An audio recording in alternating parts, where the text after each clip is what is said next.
মহানবী সাল্লাল্লাহু আলাইহি ওয়াসাল্লাম বলেছেন, যখন জেরুজালেমের উত্থান হবে এবং মদিনার পতন হবে, তখনই আসবে মালহামা।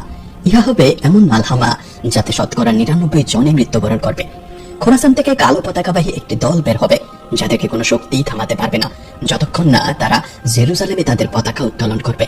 তোমরা যখন খোরাসানের দিক থেকে কালো পতাকা উঠতে দেখবে, তখন তাদের কাছে যাও, যদিও বরফের উপর হামাগুড়ি দিয়ে যেতে হয়, কারণ তাদের মধ্যে আল্লাহর খলিফা মাহদী থাকবেন। প্রিয় ভাই বোনেরা, আজ যে সময় আপনি ভিডিওটি দেখছেন, সেই সময় পুরো বিশ্বে মুসলিমরা নির্যাতিত। ইরানে চলছে ভয়াবহ আক্রমণ, আর ইরান সাহসিকতার সাথে একাই বুক চিতিয়ে দাঁড়িয়ে আছে, ইমানি শক্তিতে বলিয়ান হয়। আর মহানবী সাল্লাল্লাহু আলাইহি ওয়াসাল্লামের হাদিস অনুযায়ী ইরানের খোরাসান থেকেই বের হবে সেই কালো পতাকাবাহী দল, যাদের নেতৃত্ব দেবেন ইমাম মাহদী আলাইহিস সালাম। তবে কি সেই ভবিষ্যৎবাণী সত্যি হওয়ার সময় এসে গেছে? তবে কি সেই কালো পতাকাবাহী দল তাদের আত্মপ্রকাশের প্রস্তুতি গ্রহণ করছে? তবে কি সেই মালহামা কড়া নাড়ছে প্রতিটি মুমিন মুসলমানের দুয়ারে? আজ সারা বিশ্বের মুসলমানরা শুধু একজন মানুষের দিকেই তাকিয়ে আছে, মাহদী। সবাই এই অপেক্ষায় আছে যে কখন ইমাম মাহদী আসবেন এবং মুসলমানদের নেতৃত্ব দেবেন, যাতে মুসলমানরা পুরো বিশ্বে শাসন করতে পারে। কিন্তু সবাই জানতে চায় যে ইমাম মাহদী কখন আসবেন। ইমাম মাহদীর আগমন কি শুধুমাত্র মুসলমানদের ধর্মগ্রন্থেই লেখা আছে, নাকি বিশ্বের বিভিন্ন ধর্মের দেশগুলোতেও ইমাম মাহদীর আগমনের ভবিষ্যৎবাণী করা হয়েছে? এবং সবচেয়ে বড় কথা, ইমাম মাহদী কিভাবে আজকের এই দুনিয়ায় এসে বিশ্বের সুপার পাওয়ারদের মোকাবিলা করবেন? মাহদী শব্দের অর্থ হলো পথ প্রদর্শক, অর্থাৎ এমন একজন ব্যক্তি যিনি মানুষকে জুলুম থেকে বের করে বিজয় এনে দেবেন। এই ধারণাটি নবী সাল্লাল্লাহু আলাইহি ওয়াসাল্লামের আগমনের আগে থেকেই পৃথিবীতে বিদ্যমান ছিল। রাসূলুল্লাহ সাল্লাল্লাহু আলাইহি ওয়াসাল্লামের হাজার হাজার বছর আগে হযরত নূহ আলাইহিস সালামের সময়, যখন মানুষ সীমাহীন দুর্নীতিগ্রস্ত হয়ে পড়েছিল, মূর্তি পূজা, দুর্নীতি, জুলুম, অবিচার মানুষের মধ্যে ভরে গিয়েছিল, কিন্তু সেই সময়েও কিছু ভালো মানুষ জীবিত ছিল। তারা আল্লাহর কাছে দোয়া করত যে, হে আল্লাহ, তুমি এমন একজন মানুষকে পাঠাও যিনি মানবতাকে নতুন মোড় দেবেন। তখন আল্লাহ তাদের দোয়া কবুল করলেন এবং তাদের মধ্যে হযরত নূহ আলাইহিস সালামকে পাঠালেন। তিনি এই মানুষদের 950 বছর ধরে সতর্ক করেছিলেন, কিন্তু মানবতা অধঃপতনগ্রস্ত হয়ে পড়েছিল। কিছু নেককার মানুষ ছাড়া তারা হযরত নূহ আলাইহিস সালামের কথা মানেননি। তখন আল্লাহ হযরত নূহ আলাইহিস সালামকে একটি কিস্তি বানানোর নির্দেশ দিলেন। হযরত নূহ আলাইহিস সালাম কিস্তি প্রস্তুত করলেন এবং প্রতিটি প্রজাতির প্রাণীকে নিজের সাথে নিয়ে নিলেন। এরপর একটি বড় বন্যা আসলো, যা এই মানুষদের ধ্বংস করে দিল। এবং এরপর হযরত নূহ আলাইহিস সালাম তার অনুসারীদের নিয়ে এক নতুন সূচনা করলেন।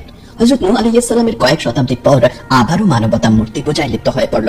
সেই সময়ের গ্রন্থগুলোতে লেখা ছিল যে এমন একজন মানুষ আসতে চলেছিলেন যিনি আল্লাহর বন্ধু হবেন, যিনি ছিলেন হযরত ইব্রাহিম আলাইহিস সালাম। এরপর হযরত ইব্রাহিম আলাইহিস সালাম মূর্তি পূজা ছেড়ে তাওহীদের ঘোষণা দিলেন। হযরত ইব্রাহিম আলাইহিস সালামের কয়েক শতাব্দী পর বনি ইসরাইল মিশরে বিপুল সংখ্যায় বৃদ্ধি পেতে লাগলো এবং উন্নতি করতে লাগলো। কিন্তু সেই সময় মিশরে ফেরাউনের শাসন ছিল। ফেরাউন বনি ইসরাইলদের থেকে বিপদ অনুভব করলো এবং তাদের নিজের গোলাম বানিয়ে নিল ও তাদের উপর অনেক জুলুম করলো। কয়েক বছর ধরে বনি ইসরাইলদের উপর জুলুম হতে থাকলো এবং তারা আল্লাহর কাছে দোয়া করতে লাগলো যে, তুমি এমন একজন নবী পাঠাও যিনি আমাদের এই গোলামি থেকে আজাদ করবেন। তখন আল্লাহ তাদের কাছে হযরত মুসা আলাইহিস সালামকে পাঠালেন। যখন মুসা আলাইহিস সালাম ফিরআউনকে পরাজিত করে বনি ইসরাইলকে মুক্ত করলেন। হযরত মুসা আলাইহিস সালামের কয়েক শতাব্দী পর হযরত ঈসা আলাইহিস সালামের সময় আসলো। সেই সময় বনি ইসরাইলরা ফিলিস্তিনে রোমানদের অধীনে ছিল এবং দুর্নীতিগ্রস্ত ইহুদি পুরোহিতরা তাদের ইমাম ছিল। অনেকদিন ধরেই তাদের কাছে কোনো নবী আসেননি। বনি ইসরাইলরা একজন মাসিহের অপেক্ষায় ছিল এবং তাদের ধর্মগ্রন্থগুলোতেও তার আগমনের খবর লেখা ছিল, যা আজও বাইবেলে লেখা আছে।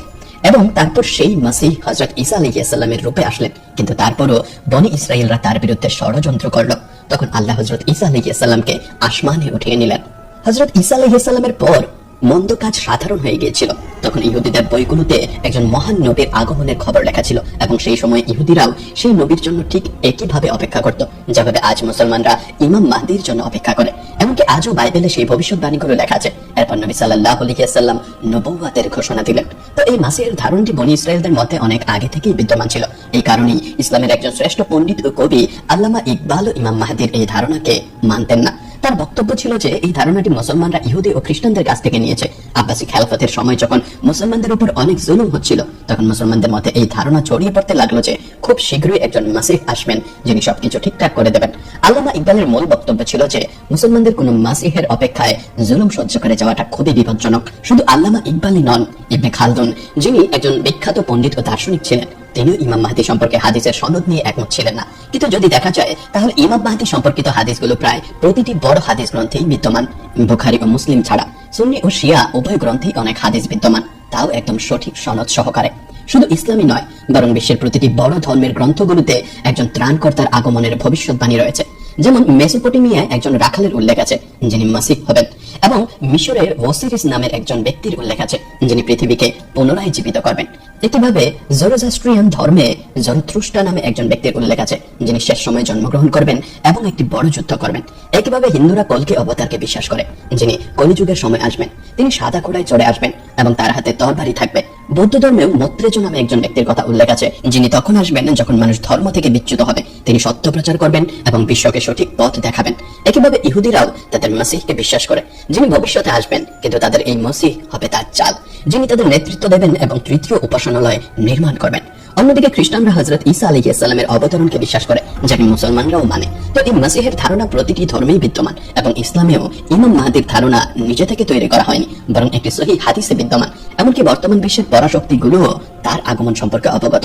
কিন্তু এখানে সবচেয়ে বড় প্রশ্ন হলো, ইমাম মাহদী কিভাবে এই বিশ্বের শক্তিশালী দেশগুলোকে চ্যালেঞ্জ করবেন, যাদের কাছে আছে উন্নত অস্ত্র, যারা এই পুরো বিশ্বের অর্থনীতি পর্যন্ত নিয়ন্ত্রণ করে।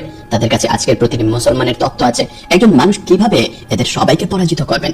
যখন ইমাম মাহদী এই পৃথিবীতে আসার আগে পরিস্থিতি আরো কঠিন হয়ে যাবে। সারা বিশ্বে মুসলমানদের উপর ভয়ানক জুলুমের পর দাজ্জালি শাসন ব্যবস্থা চলে আসবে। নবী সাল্লাল্লাহু আলাইহি ওয়াসাল্লাম বলেছেন, তখন বিশ্বের জাতিগুলো তোমাদের বিরুদ্ধে যুদ্ধ করার জন্য একে অপরকে আমন্ত্রণ জানাবে, এবং তখন মুমিনরা খুব কম হবে এবং পৃথিবী জুলুমে ভরে যাবে।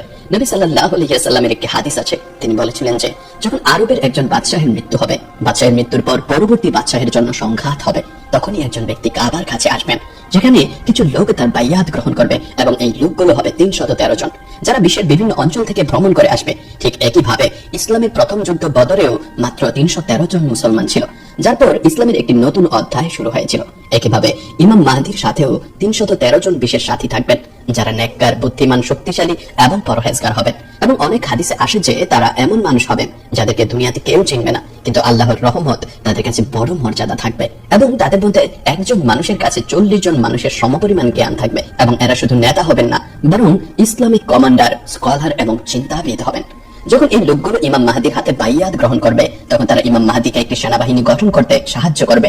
যখন ইমাম মাহদীর আগমন ঘটবে, তখন সেই মুসলমানরা যারা মুসলিম জীবন কাটাচ্ছে, তারা ইমাম মাহদীকে সমর্থন করতে যাবে, যেমন Khorasan, Yemen, Iran, Afghanistan, Iraq এবং সিরিয়া। কারণ আজ এই দেশগুলোর অবস্থা খুবই খারাপ হয়ে গেছে, যার কারণ হলো বিশ্বের পরাশক্তিগুলো।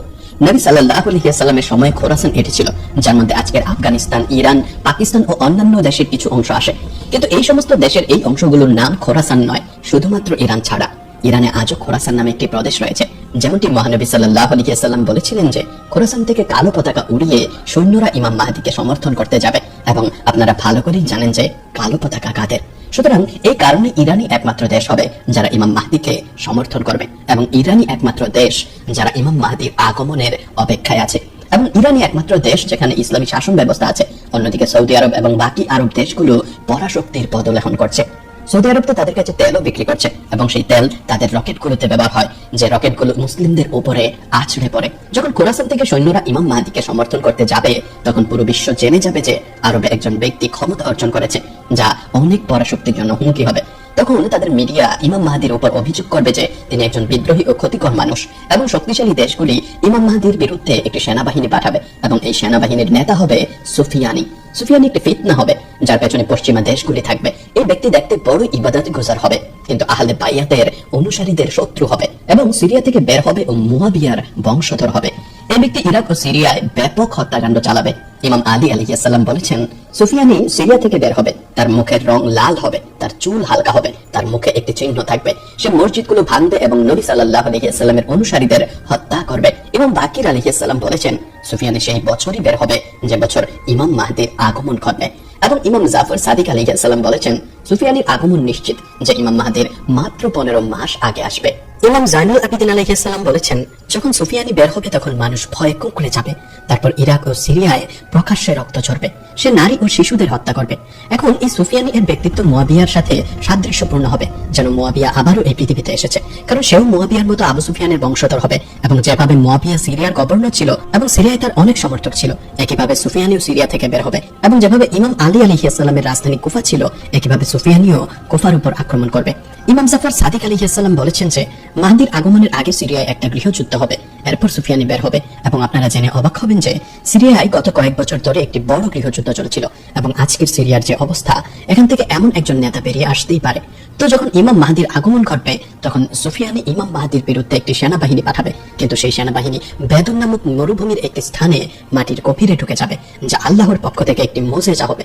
এটি দেখে যে মুসলমানরা ইমাম মাহদিকে মিথ্যা মনে করত তারাও তার বাইয়াত গ্রহণ করবে, এমনকি কিছু ইহুদি খ্রিস্টানও তাকে চিনতে পারবে এবং তাকে তাদের নেতা হিসেবে মেনে নেবে। কিন্তু কিছু আলেম যারা টাকার পেছনে ছুটবে তারা ইমাম মাহদিকে মিথ্যাবাদী ও দাজ্জাল বলবে এবং মিডিয়াও সম্পূর্ণ প্রপাগান্ডা চালাবে, তাদেরকে মিথ্যাবাদী বলবে এবং মুসলমানদেরকে তাদের বিরুদ্ধে করার চেষ্টা করবে। কারণ ইমাম মাহদি ততক্ষণে বিশ্বের বড় শক্তিগুলোর জন্য একটি হুমকি হয়ে উঠবেন। যখন সুফিয়ানি জানতে পারবে যে তার সেনাবাহিনী মরুভূমিতে তলিয়ে গেছে, তখন সে আরো একটি বড় সেনাবাহিনী প্রস্তুত করবে এবং বড় শক্তি দেশগুলোই তাকে এই সেনাবাহিনীতে সাহায্য করবে। এরপর ইমাম মাহদি ও সুফিয়ানির মধ্যে একটি বড় যুদ্ধ হবে, অর্থাৎ একদিকে ইমাম আলাইহিস সালামের বংশধর ইমাম মাহদি থাকবেন এবং অন্যদিকে মুয়াবিয়ার বংশধর সুফিয়ানি থাকবে। এই যুদ্ধে ইমাম মাহদি সুফিয়ানিকে পরাজিত করবেন এবং সুফিয়ানিকে হত্যাও করবেন। সুফিয়ানিকে হত্যা করার পর আরবে ইমাম মাহদির ক্ষমতা আরো বৃদ্ধি পাবে এবং আরো বেশি লোক তাকে সমর্থন করতে শুরু করবে এবং ইমাম মাহদির যে 313 জন সাথী থাকবেন তাদের প্রত্যেকের অধীনে হাজার হাজার বা লক্ষ লক্ষ সৈন্য থাকবে। অনেক সংগঠন ইমাম মাহদির সমর্থনে আসতে শুরু করবে এবং এই সময়ে ইমাম মাহদি হিন্দুস্তান আক্রমণ করবেন, কারণ সেখানে মুসলমানদের উপর জুলুম হচ্ছে এবং হিন্দুস্তানকে জয় করবেন। এরপর ইমাম মাহদি পুরো বিশ্বে একজন মহান নেতা হয়ে উঠবেন, যা দেখে পরাশক্তিগুলো ইমাম মাহদির সাথে একটি শান্তি চুক্তি স্বাক্ষর করবে। তারা ইমাম মাহদির সাথে একটি চুক্তি করবে, কারণ সেই সময়ে তাদের জন্য ইমাম মাহদি ছাড়াও আরো অনেক হুমকি থাকবে। নবী সাল্লাল্লাহু আলাইহি ওয়াসাল্লাম বলেছেন যে তোমাদের এবং রোমানদের মধ্যে একটি শান্তি চুক্তি স্বাক্ষরিত হবে, এরপর তোমরা তাদের সাথে মিলে অন্য কারো সাথে যুদ্ধ করবে এবং সে হবে তোমাদের এবং তাদের শত্রু। এখন সেই শত্রু কে হবে তা ভবিষ্যতেই জানা যাবে। ইমাম মাহদি অন্যান্য দেশের সাথে মিলে তাদের বিরুদ্ধে যুদ্ধ করবেন এবং এই যুদ্ধ মুসলমানরা খ্রিস্টানদের সাথে মিলে জয় করবে। বিজয়ের পর যখন মুসলমানরা তাদের শিবিরে বিশ্রাম নেবে তখন তারা খবর পাবে যে দাজ্জাল এসে গেছে।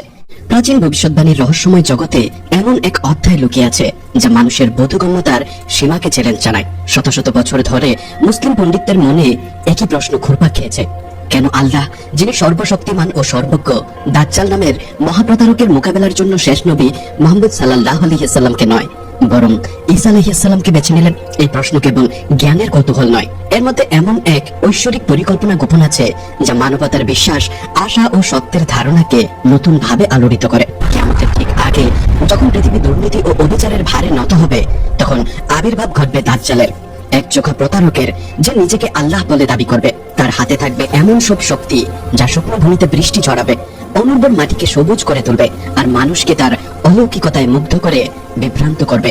এত শক্তিশালী ফিতনা যা মানুষকে সত্য ও মিথ্যার মাঝখানে দ্বিধাগ্রস্ত করে ফেলবে। কিন্তু এই মুহূর্তে মোকাবেলার জন্য পাঠানো হবে না মুহাম্মদ সাল্লাল্লাহু আলাইহি ওয়াসাল্লামকে, যিনি শেষ রাসূল ও মানবতার শ্রেষ্ঠ পথপ্রদর্শক। আল্লাহর অসীম প্রজ্ঞায় দায়িত্ব অর্পিত হয়েছে ঈসা আলাইহিস সালামের উপর, যিনি আসমান থেকে নেমে এসে দাজ্জালকে ধ্বংস করবেন, মানবজাতিকে আবারও সত্যের পথে ফিরিয়ে আনবেন। হাদিসে বর্ণিত আছে তিনি ন্যায়পরায়ণ শাসক হিসেবে আবির্ভূত হবেন, ক্রুশ ভাঙবেন, শূকর হত্যা করবেন এবং মিথ্যা বিশ্বাসের অবসান ঘটাবেন। তাহলে কেন এই নির্বাচন? কেন মুহাম্মদ সাল্লাল্লাহু আলাইহি ওয়াসাল্লাম নয় বরং ঈসা আলাইহিস সালাম? এই প্রশ্নই মানুষকে চিরকাল ভাবিয়েছে, আর এর ভেতরেই নিহিত আছে সেই ঐশ্বরিক প্রজ্ঞা যা আমাদেরকে বুঝিয়ে দেয় মানবতার ইতিহাসে আল্লাহর পরিকল্পনা কেবল রহস্যময়ই নয় বরং সর্বশ্রেষ্ঠ কৌশলগত সত্য। কেন ঈসা আলাইহিস সালামকে এই বিশাল কাজের জন্য বেছে নিয়েছেন তা বোঝার জন্য প্রথমেই আমাদের উপলব্ধি করতে হবে দাজ্জালের প্রতারণার প্রকৃতি এবং সে মানব জাতির সামনে কি ভয়াবহ চ্যালেঞ্জ উপস্থাপন করবে। দাজ্জাল কেবল একজন রাজনৈতিক নেতা বা ভণ্ড নবী হবে না, সে নিজেকে সরাসরি স্রষ্টা দাবি করবে। তার শক্তি সামরিক বাহিনী বা অস্ত্রে শস্ত্রে নয় বরং বিশ্বাস বিকৃত করা এবং সত্যকে বিকলাঙ্গ করে দেওয়ায় নিহিত থাকবে। তার প্রতারণার কেন্দ্রবিন্দুই হবে ঈসা আলাইহিস সালামের ব্যক্তিত্ব। শতাব্দীর পর শতাব্দী ধরে খ্রিস্টান সমাজ বিশ্বাস করে এসেছে যে যীশু খ্রিস্ট ঈশ্বরের পুত্র, তৃত্বের অংশ এবং মানবতার ত্রাণকর্তা, যিনি পাপ মোচনের জন্য ক্রুশবিদ্ধ হয়েছিলেন। দাজ্জাল এই ভ্রান্ত ধারণার সুযোগ নেবে। সে নিজেকে সেই প্রতীক্ষিত খ্রিস্ট দাবি করবে এবং বলবে, আমি সেই যীশু যাকে তোমরা পূজা করো, আমি ক্রুশবিদ্ধ হয়েছিলাম এবং এখন আমি ফিরে এসেছি আমার রাজ্য প্রতিষ্ঠা করতে। এখানে আল্লাহর নির্বাচনের ঐশ্বরিক প্রজ্ঞা স্পষ্ট হয়। এই বিশাল মিথ্যাকে উন্মোচন করার ক্ষমতা একমাত্র সত্যিকারের মসিহেরই আছে। কেবল ঈসা আলাইহিস সালামই মিথ্যা মসিহ দাজ্জালের মুখোশ খুলে দিতে পারবেন। যখন দাজ্জাল দাবি করবে যে সে খ্রিস্ট, তখন ঈসা আলাইহিস সালাম অবতরণ করে ঘোষণা করবেন, আমি আসল খ্রিস্ট, মরিয়মের পুত্র, আল্লাহর বান্দা, আর এই ব্যক্তি তোমাদের সামনে দাঁড়িয়ে থাকা সবচেয়ে বড় প্রতারক। এই মুহূর্তের মানসিক ও আধ্যাত্মিক অভিঘাত কল্পনা করা যায় না। সারা বিশ্বের কোটি কোটি খ্রিস্টান দেখতে পাবে যাকে তারা ত্রাণকর্তা বলে ভেবেছিল সেই দাবির মূলে এক প্রতারক দাঁড়িয়ে আছে।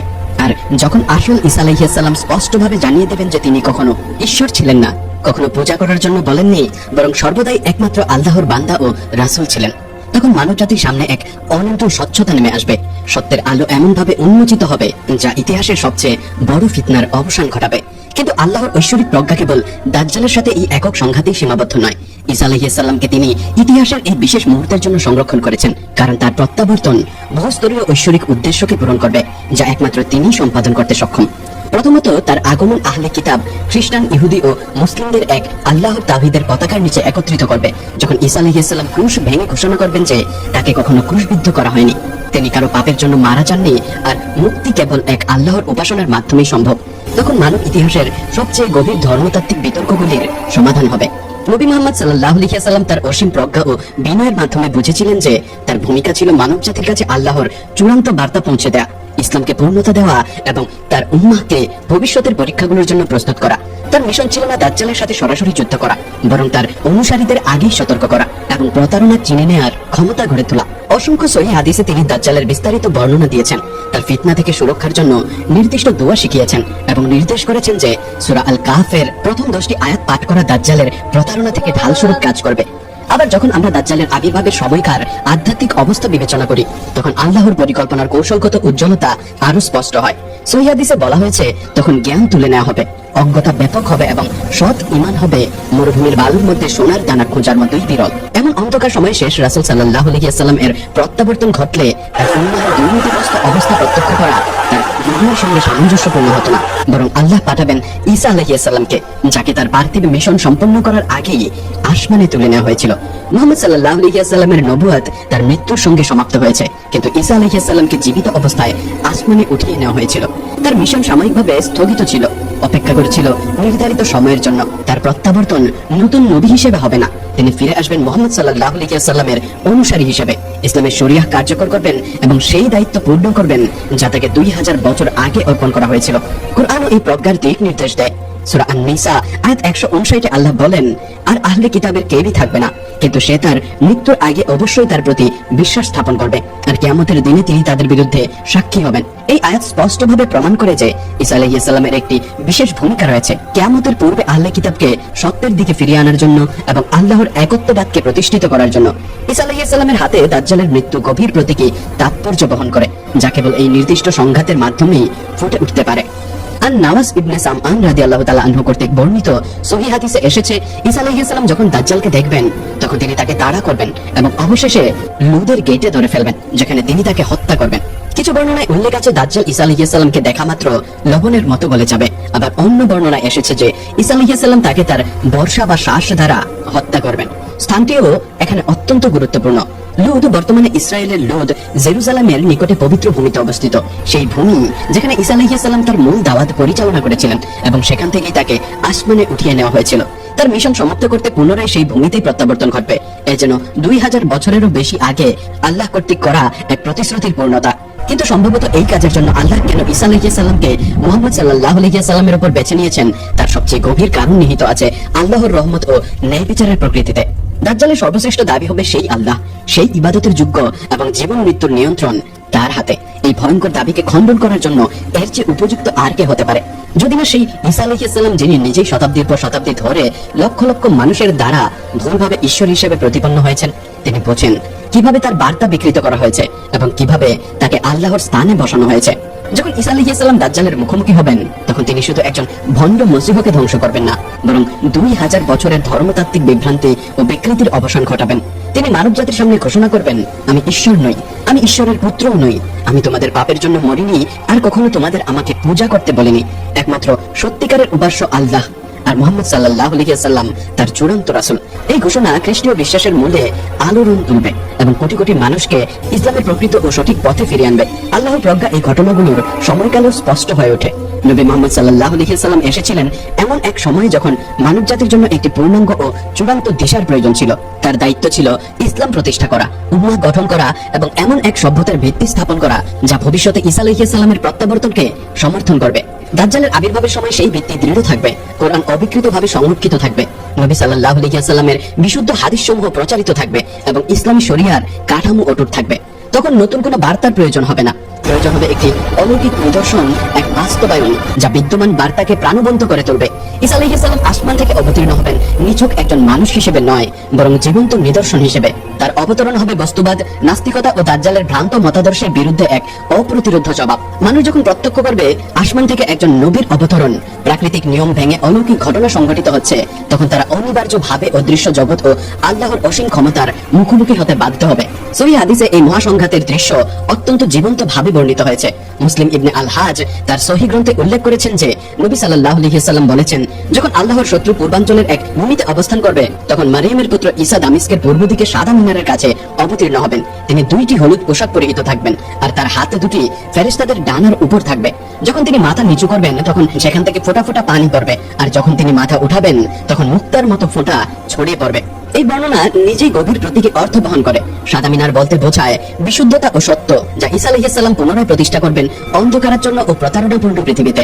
তার হলুদ পোশাক প্রতীকী ঐশ্বরিক আলো ও হেদায়েতের, আর ফেরেশতাদের সহায়তা প্রমাণ করবে তার মিশন সরাসরি আসমানের সমর্থিত। তার মাথা থেকে পড়া ফোঁটা আল্লাহর রহমতের বর্ষণকে নির্দেশ করে, আর মুক্তার মতো ছড়িয়ে পড়া ফোঁটা পৃথিবীতে বিস্তার লাভ করা জ্ঞান ও প্রজ্ঞার প্রতীক। এইভাবে ঈসা আলাইহিস সালামের প্রত্যাবর্তন মানব জাতির জন্য হবে সত্য ও হেদায়েতের নতুন ভোর, যা আল্লাহর প্রতিশ্রুত চূড়ান্ত সত্যকে বিশ্বময় প্রতিষ্ঠিত করবে।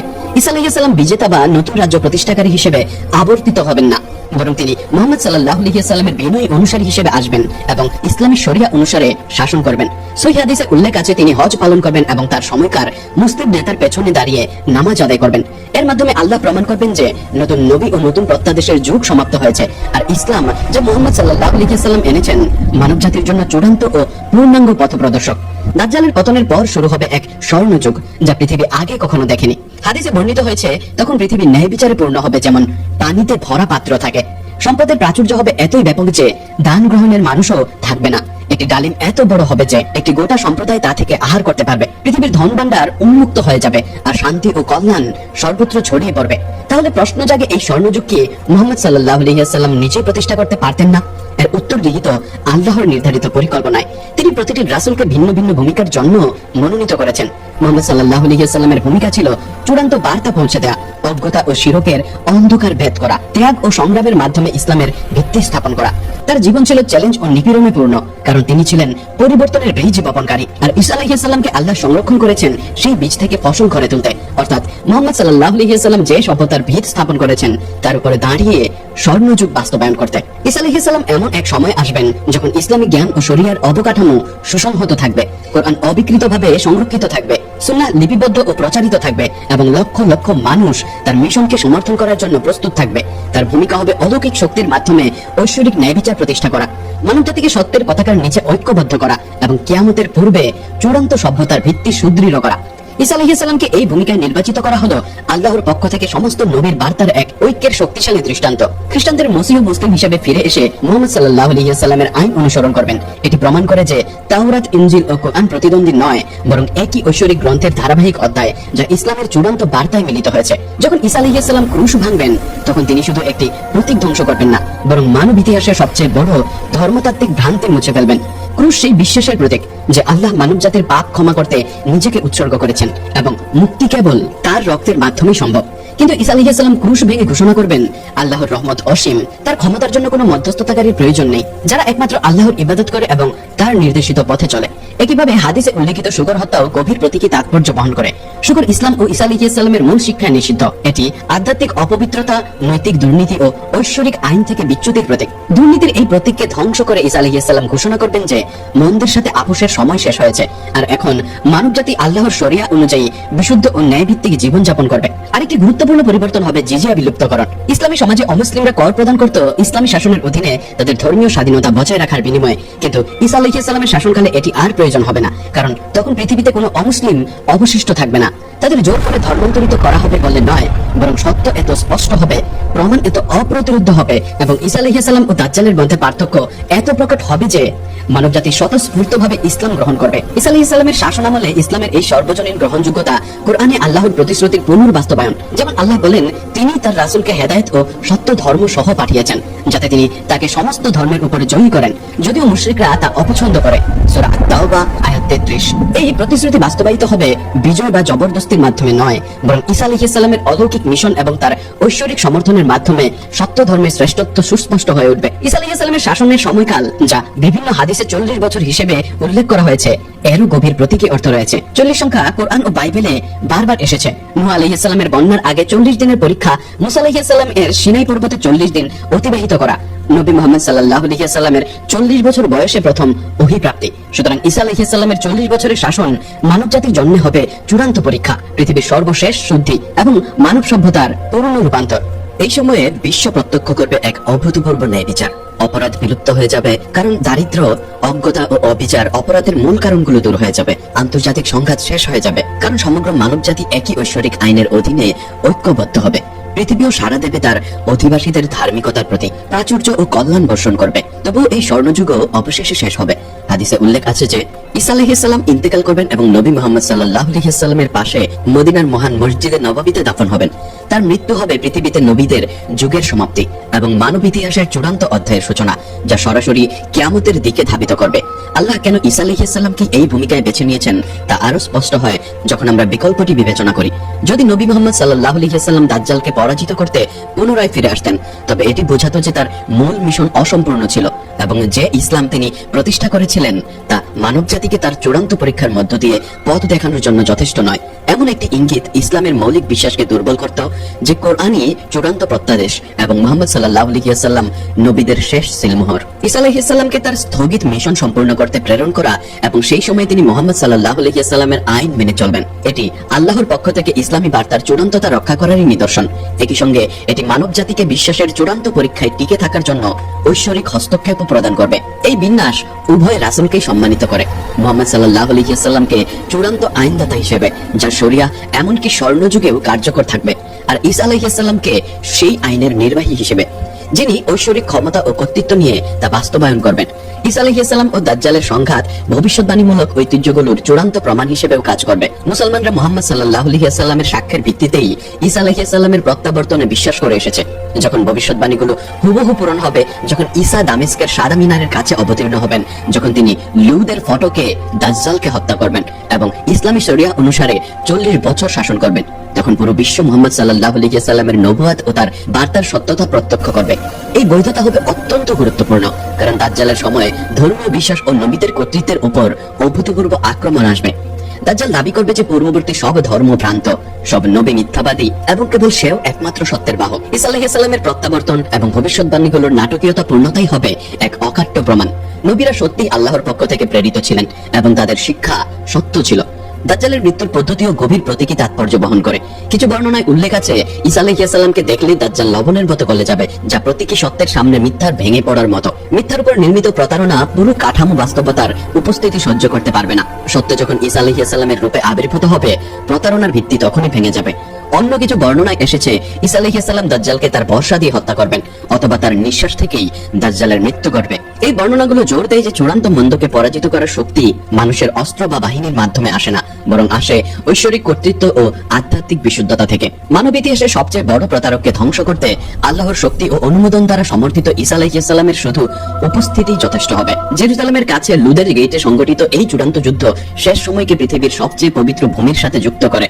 জেরুজালেম হাজার হাজার বছর ধরে ঐশ্বরিক প্রকাশের কেন্দ্র, যেখানে বহু নবী বাস করেছেন এবং শিক্ষা দিয়েছেন, যেখানে প্রথম কিবলা প্রতিষ্ঠিত হয়েছিল এবং যেখান থেকে নবী মুহাম্মদ সাল্লাল্লাহু আলাইহি ওয়াসাল্লাম মিরাজের রাতে আসমানে আরোহণ করেছিলেন। তাই সত্য ও মিথ্যার মধ্যে চূড়ান্ত সংঘাত এই বরকতময় ভূমিতে সংঘটিত হওয়াই যথোপযুক্ত, কারণ এটি নবী ইতিহাসের ধারাবাহিকতাকে পূর্ণতা দান করবে। দাজ্জালের পতনের পর কিয়ামতের অন্যান্য প্রধান লক্ষণ উদ্ভাসিত হবে, যার মধ্যে ইয়াজুজ ও মাজুজের আবির্ভাব বিশেষভাবে উল্লেখযোগ্য।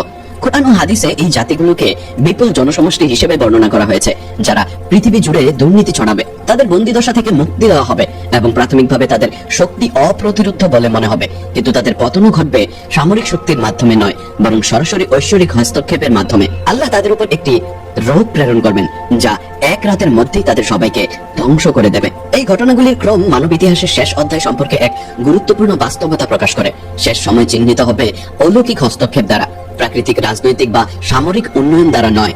মানব প্রচেষ্টা একাই শেষ সময়ের ভয়াবহতা চ্যালেঞ্জ মোকাবেলায় যথেষ্ট হবে না। কেবল আল্লাহর ঐশ্বরিক শক্তি মানব জাতিকে এই সংকট থেকে মুক্ত করতে সক্ষম হবে। এই প্রজ্ঞায় বোঝায় কেন আল্লাহ ঈসা আলাইহিস সালামকে এই দায়িত্বের জন্য মনোনীত করেছেন। তিনি এমন এক নবী যাকে জীবিত অবস্থায় আসমানে তুলে নেওয়া হয়েছিল এবং অলৌকিক ক্ষমতা দিয়ে তাকে আবার ফিরিয়ে দেওয়া হবে। এটি প্রমাণ করে যে শেষ সময়ের সমস্যাগুলো মানবিক সমাধানের মাধ্যমে নয়, বরং আসমানি হস্তক্ষেপের মাধ্যমেই সমাধান হবে। এই ঘটনাগুলো মুসলিম উম্মাহের ভূমিকাও স্পষ্ট করে।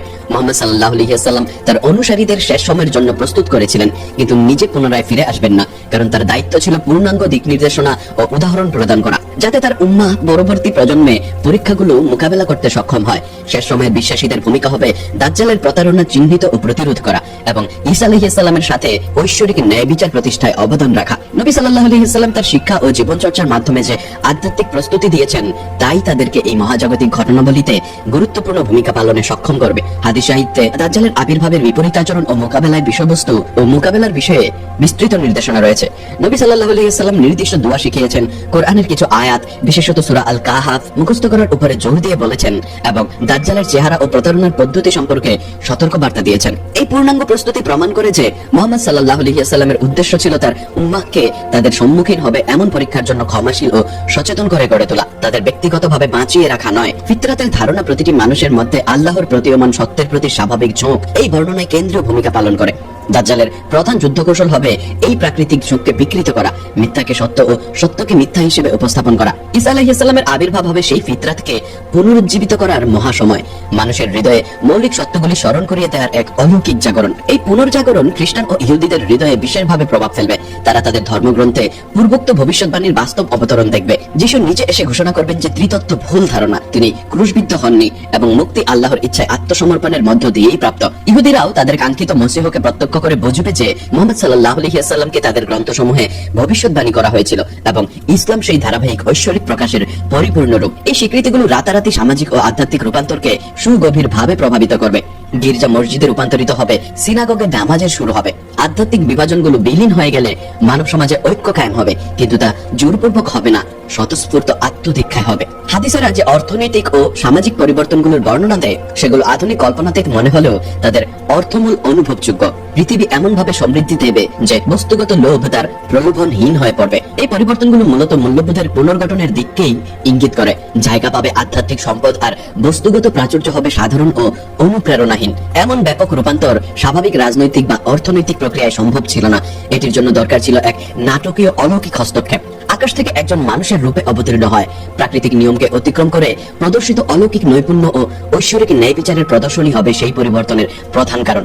এই অভিজ্ঞতা পুরো বিশ্বকে বস্তুবাদী ব্যাখ্যার বাইরে নিয়ে যাবে এবং মানুষের দৃষ্টি সুস্পষ্টভাবে আল্লাহ প্রদত্ত সত্যের দিকে ফেরাবে। পরিশেষে হাদিস ও নবীর শিক্ষা মুসলিমদের নির্দেশ দেয় মানসিক, আধ্যাত্মিক ও সামাজিকভাবে সতর্ক ও প্রস্তুত থাকার জন্য, ফিতরাতকে জাগ্রত রাখার জন্য এবং ঈসা আলাইহিস সালাম এর সেই অলৌকিক পুনরাবির্ভাবকে স্বীকৃতি দিয়ে ঐশ্বরিক ন্যায় বিচার প্রতিষ্ঠায় অংশগ্রহণ করার জন্য। এই ঘটনাগুলো কেবল ভবিষ্যৎবাণীর পূরণ নয়, বরং মানবতার জন্য একটি চূড়ান্ত নিয়মানুবর্তিতা, যেখানে আল্লাহর পরিকল্পনা, নবীদের বার্তা এবং মানুষের হৃদয়ের স্বাভাবিক প্রবণতা একত্রে মিলে বিশ্বকে নতুন আধ্যাত্মিক দিশা দেখাবে। ঈসা আলাইহিস সালামের শাসনের সময় শিক্ষা ব্যবস্থা সম্পূর্ণরূপে আধ্যাত্মিক বিকাশ ও ধার্মিক সমাজের জন্য প্রয়োজনীয় ব্যবহারিক দক্ষতার দিকে মনোযোগ দেবে। বর্তমান শিক্ষার মতো ধর্মীয় ও পার্থিব জ্ঞানের মধ্যে বিভাজন অথবা নৈতিক চরিত্রের পরিবর্তে বস্তুগত সাফল্যের উপর জোর দেওয়া এ সময় থাকবে না, বরং একটি সমন্বিত পদ্ধতি চালু হবে, যেখানে আল্লাহকে সকল জ্ঞান ও হেদায়েতের মূল উৎস হিসেবে স্বীকৃতি দেওয়া হবে। শিশুরা এমন পরিবেশে বেড়ে উঠবে যেখানে ঐশ্বরিক আইনি স্বাভাবিক, ন্যায় বিচার সার্বজনীন এবং দুর্নীতি ও নিপীড়নের কোনো সুযোগ থাকবে না। এই সময় আন্তর্জাতিক সম্পর্ক পুরোপুরি ভিন্ন রূপ নেবে। কোনো প্রতিদ্বন্দ্বী জাতি, রাষ্ট্র, বিরোধপূর্ণ মতাদর্শ বা সম্পদের জন্য প্রতিযোগিতা থাকবে না। পৃথিবী ঐক্যবদ্ধ হবে এবং মুহাম্মদ সাল্লাল্লাহু আলাইহি ওয়াসাল্লাম কর্তৃক প্রদত্ত ইসলামের আইন বাস্তবায়িত হবে। বিরোধগুলি রাজনৈতিক বা কূটনৈতিক ভাবে নয়, বরং ঐশ্বরিক হেদায়েতের মাধ্যমে সমাধান হবে। আর প্রতিযোগিতার পরিবর্তে সহযোগিতা মানব মিথস্ক্রিয়ার প্রধান চালিকা শক্তি হবে। ঈসা আলাইহিস সালামের স্বর্ণযুগে পরিবেশ ও মানবতার ধার্মিকতা ও মহাজাগতিক সামঞ্জস্যের সঙ্গে গভীরভাবে যুক্ত হবে। হাদিসে বর্ণিত হয়েছে যে পৃথিবী তখন অভূতপূর্ব প্রাচুর্য উৎপাদন করবে। একটি মাত্র ডালিম একটি পুরো সম্প্রদায়কে খাদ্য হিসেবে দিতে সক্ষম হবে এবং শিকারী প্রাণীরাও শান্তিপূর্ণ ও নিরীহ হয়ে উঠবে। এটি ইসলামী শিক্ষার প্রতিফলন, যা বলে পৃথিবীর দুর্নীতি মানব দুর্নীতিরই ফল। যখন মানবতা আল্লাহর কাছে আত্মসমর্পণের প্রাকৃতিক অবস্থায় ফিরে আসে, তখন সৃষ্টির প্রতিটি অংশ প্রাচুর্য ও সামঞ্জস্যের সঙ্গে সাড়া দেয়। স্বাস্থ্যসেবা ব্যবস্থা আধ্যাত্মিক বিশুদ্ধতা ও ঐশ্বরিক বরকতের মাধ্যমে অধিকাংশ রোগ নির্মূল করবে। মানসিক চাপজনিত অসুস্থতা দূর হবে যখন মানুষ আল্লাহর আইন অনুসারে জীবনযাপন করবে। সামাজিক সমস্যার কারণে সৃষ্ট মানসিক স্বাস্থ্য জটিলতাও কমে যাবে এবং আত্মাকে আঘাতকারী আধ্যাত্মিক রোগগুলি নিরাময় হবে, কারণ মানব জাতির জন্য থাকবে স্পষ্ট নির্দেশনা এবং ধার্মিক নেতৃত্ব। প্রযুক্তির ব্যবহারও সম্পূর্ণ ভিন্নভাবে ঘটবে। অস্ত্র, নজরদারি বা নিয়ন্ত্রণের পরিবর্তে উদ্ভাবন হবে উন্নয়ন ও আধ্যাত্মিক বিকাশকে সমর্থন করার জন্য। প্রযুক্তি হবে মানুষের ক্ষমতাকে বাড়ানোর জন্য, সৃষ্টি ও স্রষ্টার সঙ্গে সংযোগ দৃঢ় করার একটি হাতিয়ার, মানুষের জন্য নয়, মানুষের বিপরীতে নয়। শিল্প ও সাংস্কৃতিক প্রকাশও ঐশ্বরিক নির্দেশনার আলোকে বিকশিত হবে। সাহিত্য, সঙ্গীত ও চিত্রশিল্প আল্লাহর মহিমা উদযাপন করবে এবং মানুষের মর্যাদা তুলে ধরবে যারা আত্মসমর্পণে বসবাস করছে। আধুনিক বিনোদনের অপ্রয়োজনীয় ও অবমাননা করে রূপগুলো হারিয়ে যাবে এবং পরিবর্তে এমন শিল্পের জন্ম হবে যা আত্মাকে সমৃদ্ধ করে, ধার্মিকতাকে অনুপ্রাণিত করে, মানব সৃষ্টিশীলতা আল্লাহর কাছে অন্তরের কাছাকাছি পৌঁছানোর এক উচ্চতর উদ্দেশ্য পূরণ করবে। এই স্বর্ণযুগের ধীরে ধীরে সমাপ্তি ঈসা আলাইহিস সালামের মৃত্যু এবং বিচার দিবসের চূড়ান্ত আগমন স্মরণ করিয়ে দিয়েছে, এমনকি সবচেয়ে নিখুঁত জাগতিক অবস্থাও অস্থায়ী। হাদিসে বর্ণিত হয়েছে, ঈসা আলাইহিস সালামের মৃত্যুর পর বিশ্ব ধীরে ধীরে দুর্নীতি ও অজ্ঞতার দিকে ফিরে যাবে, যা কিয়ামতের চূড়ান্ত লক্ষণগুলোর জন্য মঞ্চ প্রস্তুত করবে। তবে এই পতন আল্লাহর হেদায়েত প্রদানের ব্যর্থতা নয়, এটি মানব জাতির পরীক্ষার সমাপ্তি এবং আল্লাহর প্রতিশ্রুতির পূর্ণতা নির্দেশ করে যে এই পৃথিবী অস্থায়ী আর পরকালই চিরন্তন। ঈসা আলাইহিস সালামের ন্যায় বিচার ও শান্তির শাসনের পরবর্তী বিশৃঙ্খলা মানব জাতিকে আনুগত্য ও বিদ্রোহ, সত্য ও মিথ্যার মধ্যে চূড়ান্ত পছন্দের স্মারক হিসেবে কাজ করবে। ঈসা আলাইহিস সালামের মৃত্যু এবং নবী মুহাম্মদ সাল্লাল্লাহু আলাইহি ওয়াসাল্লামের পাশে মদিনার পবিত্র মসজিদে নববীতে তার দাফন মানব জাতির কাছে নবীদের মিশনের সমাপ্তির প্রতীক হয়ে দাঁড়াবে। আল্লাহর পরিকল্পনায় নির্ধারিত ভূমিকা পালন করে, হেদায়েতের ঐক্যের নিদর্শন হিসেবে পাশাপাশি বিশ্রাম নেবেন। তাদের মৃত্যুর সময়কার সান্নিধ্য ভবিষ্যৎ প্রজন্মকে স্মরণ করিয়ে দেয় যে সমস্ত নবী একই রবের সেবা করেছেন, একই মৌলিক বার্তা পৌঁছে দিয়েছেন এবং মানব জাতিকে মুক্তির দিকে পরিচালিত করার এক চূড়ান্ত লক্ষ্য অনুসরণ করেছেন। মদিনা, যেখানে ইসলাম প্রতিষ্ঠিত হয়েছিল, কেবল প্রাথমিক ইসলামী রাষ্ট্রের রাজনৈতিক রাজধানী নয়, বরং আধ্যাত্মিক কেন্দ্র, যেখানে ঐশ্বরিক হেদায়েত সমগ্র বিশ্বে ছড়িয়ে পড়েছিল। নবীদের কবর দর্শন ও স্মরণের স্থান হিসেবে সংরক্ষণ ভবিষ্যৎ প্রজন্মকে নবীদের ঐতিহ্যের সঙ্গে সরাসরি সংযোগে স্থাপন করতে সাহায্য করবে। আল্লাহর হেদায়েতের ধারাবাহিকতা এবং নবীর বার্তার চিরন্ত প্রকৃতির অনুসরণ হিসেবেই কাজ করবে। এই দর্শন বিশ্বাসীদের ঈমানকে শক্তিশালী করবে এবং তাদের জীবনে উভয় রাসূলের উদাহরণ অনুসরণে অনুপ্রাণিত করবে। এই পুরো ঘটনার ক্রমের মধ্যে নিহিত শিক্ষাগুলি সমসাময়িক মুসলমানদের জন্য গভীর দিক নির্দেশনা প্রদান করে। আল্লাহ ইতিমধ্যেই সত্যের চূড়ান্ত বিজয়ের পরিকল্পনা করেছেন। এই উপলব্ধি বর্তমান অসুবিধার মুখোমুখি আত্মবিশ্বাস ও সংকল্পকে জাগিয়ে তোলে। প্রতিটি নবীকে নির্দিষ্ট ভূমিকা ও দায়িত্ব দেওয়া হয়েছে। এই সচেতনতা আল্লাহর প্রজ্ঞার প্রতি সম্মান ও আস্থা বৃদ্ধি করবে এবং ঘটনাগুলোর কারণ নিয়ে অপ্রয়োজনীয় প্রশ্নের পরিবর্তে ধৈর্য ও অধ্যাবসায়কে উৎসাহিত করবে। সর্বশ্রেষ্ঠ পরীক্ষাগুলিও আল্লাহর উদ্দেশ্য পূরণেই অবদান রাখে, যা মানব জাতিকে কষ্টের মধ্যেও দৃঢ় ও সমর্থ হতে শেখায়। এই জ্ঞানের ব্যবহারিক প্রভাব মুসলিম জীবন ও ইবাদতের প্রতিটি দিক পর্যন্ত বিস্তৃত। মুহাম্মদ সাল্লাল্লাহু আলাইহি ওয়াসাল্লাম দাজ্জাল থেকে সুরক্ষার জন্য যে দোয়া শিখিয়েছেন তা নিয়মিত পাঠ করা উচিত, ভয় থেকে নয় বরং আল্লাহর সুরক্ষার প্রতি বিশ্বাসের প্রকাশ হিসেবে। সূরা আল কাহফের আয়াতগুলির আধ্যাত্মিক শক্তি ও হেদায়েতের উৎস হিসেবে মুখস্থ করা এবং তার উপর চিন্তা করা উচিত। সহিহ হাদিসে বর্ণিত দাজ্জালের বৈশিষ্ট্যগুলি অধ্যয়ন করা এবং বোঝা উচিত, যাতে বিশ্বাসীরা যখন প্রতারক দেখা দেয় তখন তাকে চিনতে পারে এবং প্রতিরোধ করতে পারে। দৃঢ় বিশ্বাস এবং ধার্মিক কর্ম বজায় রাখার গুরুত্ব আরো বেশি গুরুতর হয়ে ওঠে যখন আমরা মানব জাতির জন্য অপেক্ষা করা পরীক্ষার বিশালতা উপলব্ধি করি। দাজ্জালের প্রতারণা এতটাই পরিশোনিত এবং বাধ্যতামূলক হবে যে কেবল গভীর আধ্যাত্মিক ভিত্তিযুক্ত ব্যক্তিরাই তা প্রতিরোধ করতে সক্ষম হবে। এই পরীক্ষাগুলির জন্য প্রস্তুতি এখন থেকেই শুরু করতে হবে, ইসলামী শিক্ষার নিয়মিত অধ্যয়ন এবং ধার্মিক আচরণের ধারাবাহিক অনুশীলনের মাধ্যমে। সহজ সময়ে বিকশিত অভ্যাস এবং আধ্যাত্মিক শৃঙ্খলা পরীক্ষার সময়ে অবিচল থাকার জন্য প্রয়োজনীয় ভিত্তি প্রদান করবে। ঈসা আলাইহিস সালামের প্রত্যাবর্তনের সাথে সম্পর্কিত ঘটনাগুলির বিশ্বব্যাপী প্রকৃতি ইসলামী হেদায়েতের সার্বজনীন ব্যক্তি তুলে ধরে। যদিও বার্তাটি প্রথমে আরবিতে একজন আরব নবীর কাছে অবতীর্ণ হয়েছিল, এর প্রভাব প্রতিটি মানব সভ্যতার উপর বিস্তৃত করা হয়, যারা কখনো বেঁচে ছিল বা কখনো বাঁচবে। ঈসা আলাইহিস সালামের শাসনের মাধ্যমে ইসলামের চূড়ান্ত বিজয় এই দাবিকে সমর্থন করবে যে এই ধর্ম সত্যি সেই হেদায়েত যা আল্লাহ সমস্ত মানব জাতির জন্য উদ্দেশ্য করেছিলেন, কেবল একটি জাতিগত গোষ্ঠী বা ঐতিহাসিক সময়ের জন্য নয়। এই সার্বজনীনতা মুসলমানদেরকে অন্যদের সাথে তাদের বিশ্বাস ভাগ করে নিতে অনুপ্রাণিত করবে, জবরদস্তি বা আগ্রাসনের মাধ্যমে নয়, বরং তাদের চরিত্রের সৌন্দর্য এবং তাদের শিক্ষার প্রজ্ঞার মাধ্যমে। ঈসা আলাইহিস সালামের স্বর্ণযুগে নারীর ভূমিকা সেই সম্মান ও শ্রদ্ধাকে প্রতিফলিত করবে যা ইসলাম সর্বদা তাদের প্রতি দিয়েছে। সাংস্কৃতিক বিকৃতি থেকে মুক্ত যা কখনো কখনো এই বাস্তবতা আবৃত করে রেখেছে। সহিহ হাদিসে এমন এক সময়ের বর্ণনা আছে যখন নিরাপত্তা এতটাই সম্পূর্ণ হবে যে একজন নারী আল্লাহর সুরক্ষা ব্যতীত ভয় ছাড়াই ইয়েমেন থেকে সিরিয়া পর্যন্ত ভ্রমণ করতে পারবে। এই নিরাপত্তা পুরুষদের অনুপস্থিতি থেকে নয়, বরং ইসলামিক মূল্যবোধে যথাযথভাবে শিক্ষিত পুরুষদের উপস্থিতি থেকে উদ্ভূত হবে, যারা নারী শোষণ বা ক্ষতি করার পরিবর্তে তাদের রক্ষা ও সম্মান করার দায়িত্ব বোঝেন। এই সময়ের পারিবারিক কাঠামো কোরআনের আদর্শকে প্রতিফলিত করবে, যে বিবাহ প্রশান্তি ও পারস্পরিক সমর্থনেরই উৎস। ঈসা আলাইহিস সালামের শাসনামলে যে শিক্ষাগত রূপান্তর ঘটবে তা এমনকি বস্তুগত ভাবে সমৃদ্ধ সমাজগুলোকেও আক্রান্ত করে এমন আধ্যাত্মিক দারিদ্র্য দূর করবে। শিশুরা তাদের জীবনের উদ্দেশ্য, তাদের স্রষ্টার সাথে তাদের সম্পর্ক এবং তাদের সহকর্মী মানুষের প্রতি তাদের দায়িত্ব সম্পর্কে স্পষ্ট ধারণা নিয়ে বেড়ে উঠবে। আধুনিক বিশ্বে অনেক যুবককে জর্জরিত করা বিভ্রান্তি ও শূন্যতাবাদকে উদ্দেশ্য ও পরবর্তী জীবনের আশার স্পষ্টতা দ্বারা প্রতিস্থাপন করা হবে। শিক্ষা প্রতিষ্ঠানগুলি বুদ্ধিভিত্তিক ক্ষমতা এবং আধ্যাত্মিক চরিত্র উভয় বিকাশে কাজ করবে। এমন স্নাতক তৈরি করবে যারা পার্থিব বিষয়ে দক্ষ এবং ধার্মিক আচরণে প্রতিশ্রুতিবদ্ধ। ওষুধের বিভক্ত পদ্ধতিকে সমন্বিত চিকিৎসা দ্বারা প্রতিস্থাপন করা হবে, যা আধ্যাত্মিক, মানসিক এবং শারীরিক স্বাস্থ্যের মধ্যে সংযোগকে স্বীকৃতি দেয়। প্রতিরোধমূলক যত্ন রোগগুলি বিকাশের পরে কেবল তাদের চিকিৎসা করার পরিবর্তে স্বাস্থ্যকে উৎসাহিত করে এমন এক জীবনযাত্রার ধরন বজায় রাখার দিকে মনোনিবেশ করবে।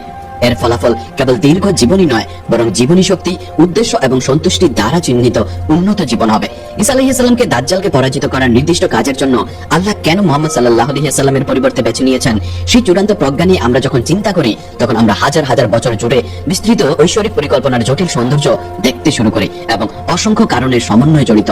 এই পরিকল্পনা প্রতিটি বিস্তারিত একাধিক উদ্দেশ্য পূরণ করে, একাধিক চাহিদা পূরণ করে এবং একাধিক উদ্দেশ্য অর্জন করে। ঈসা আলাইহিস সালামের পছন্দ একজন নবীর পরিবর্তে একজন নবীর প্রতিনিধিত্ব অন্য নবীর প্রতিস্থাপনকে প্রতিনিধিত্ব করে না, বরং প্রতিটি রাসূলের অনন্য উপহার এবং বৈশিষ্ট্যগুলির নিখুঁত স্থাপনকে প্রতিনিধিত্ব করে ঠিক সেই মুহূর্তে যখন তারা সবচেয়ে কার্যকর হবে।